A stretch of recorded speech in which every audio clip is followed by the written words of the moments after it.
raised to it, and the men are really, it's like a brotherhood. They're very, very, very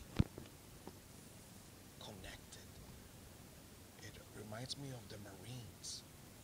The Marines, you see all these movies and these guys, somehow they visit each other, they call each other, they are, to me, it's a pack mentality. As far as I'm a lone wolf or alone, I'm alone all the time, I'm alone, always been alone. I've had friends, but what happened with them is that as soon as they got a girlfriend, they stopped being my friend. So that's fine. That's what I expected to do also with my spouse. I expected to be like, if you want to talk, let's talk. If you And I did have that relationship with one girlfriend long ago. It was a beautiful relationship. As far as like we could talk for hours. In fact, many of the dreams that we had together, I am living those dreams, but it's almost like one of those movies where something is missing. Um, Penelope Cruz, I think is her name.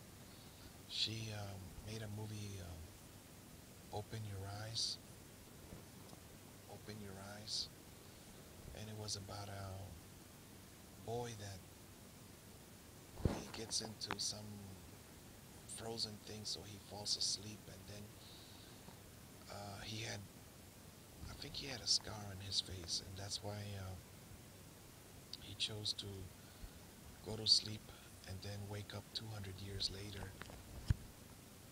But in the photographs of the girlfriends that he was supposed to be, his brain was supposed to be awake. In the photographs of the girlfriends, they switched them. The one that was his girlfriend, they switched it to another one. And he always finds out that something is wrong. Something is wrong. But it was a weird movie. You don't find out until the end what happened. Um, and that's when they're really trying to wake him up because he was already having problems. Um, he wasn't at peace in his, I think it's called cryogenic sleep. So anyway, back to that girlfriend. We had wonderful dreams together, but they didn't work out. Like, for instance, I think she couldn't get pregnant in 2 years that we tried. Something was weird. And she had endometriosis, which is, it translates to painful sex. I always pray for her, make sure that some God please help her. And then at the same time, in the childcare, I met another mom that reminded me of her because, well, they had the dark skin, and she was, what else? She was talkative. I mean, we could talk for hours. And she mentioned how, well, she didn't mention it, but she had 3 kids, right? But when she told me she had endometriosis, I was like, wow, how do you have kids? And so on. But back to the Marines and being a close-knit group, I didn't join the military when I was 17, 18, because I was not a drinker. Well, it's illegal. It was illegal back then anyway to drink, but before you were 21. But I was among a bunch of people that did drink, teenagers and so on. None of them were 21. In Chicago, there were, what do you call those? Liquor stores, liquor bars, fights and knife scenes, and I mean, I saw people get cut up and all that stuff since I was 7. Um, I saw one man bleeding red all over, like a marker, all over his arms, his stomach, and everything. But he never got punctured, and he was without a t-shirt, without a shirt. And I saw the whole fight scene. I mean, the cops didn't come up. You could fight for half an hour and nothing happened. I mean, nobody would call the cops. Um, and then a short story, my stepdad told me how he found out that one of his friends knocked out 5 police officers. And my stepdad says, I knew he was strong, but I didn't know he could fight so well. I mean, and then he mentioned, well, today's cops would have extinguished that guy, but in the cops back then, they really had this "you're not gonna beat me" mentality, and well, when you go up with a guy that's trained, that's what happened to them. But then my stepdad says, but you gotta remember, that guy was white. His friend was white, so that's why he was alive even after he beat up the cops. Uh, because he'd been in racist fights and things like that. I mean, Chicago was a racist town. Anywhere you go, you're in trouble somehow. If not because of you, then because of your friend, or you know, your friend looks Mexican, or looks white, or looks black. Some places you cannot see each other. Hey, I'll call you, but I can't visit you. So back to the Marines.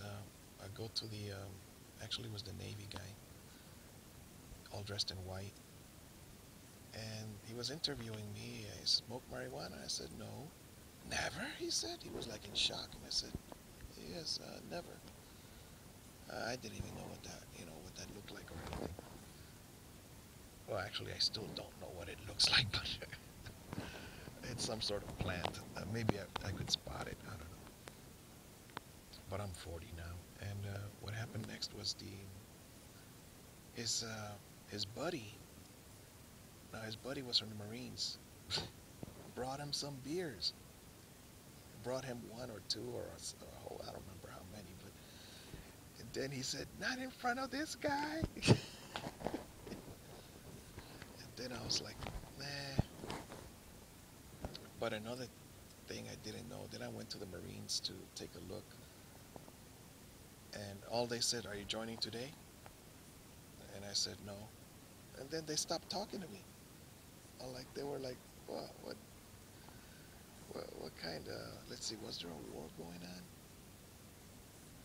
No, it was before the first Iraq Desert Storm War, 1990. So no, there was no war going on. I think, maybe, not that I know of. But their attitude was actually they were rude. I noticed that the Marines, they were just rude guys, rude. And I said, well, I don't really want to hang out with them. And then, of course, I was thinking of the Army. And this guy was like the most professional of the group. He had been there 20 years already. And he mentioned that he went to college thanks to the Army, GI Bill or something. And he had a mustache. And what else? Well, then what else happened? Oh, then a co-worker told me about how the Navy in Ethiopia, there was this, people were starving, and the Navy had rice, but instead of giving it to them, they just threw it overboard on the Navy ships. And I was like, wow. So I didn't like that part. And then, well, the one thing I didn't know, then there was the Air Force guy, but he goofed up because he lied to me. He took me to the place to take a test, a physical.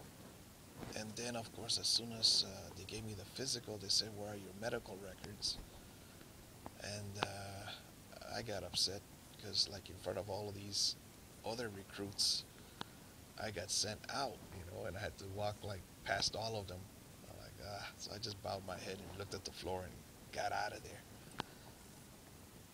And I knew I needed my medical records, but the Air Force guy told me that if they catch it, then we'll go get them. If they don't catch it, then you're in, and you'll be leaving soon. So what happened next was, um,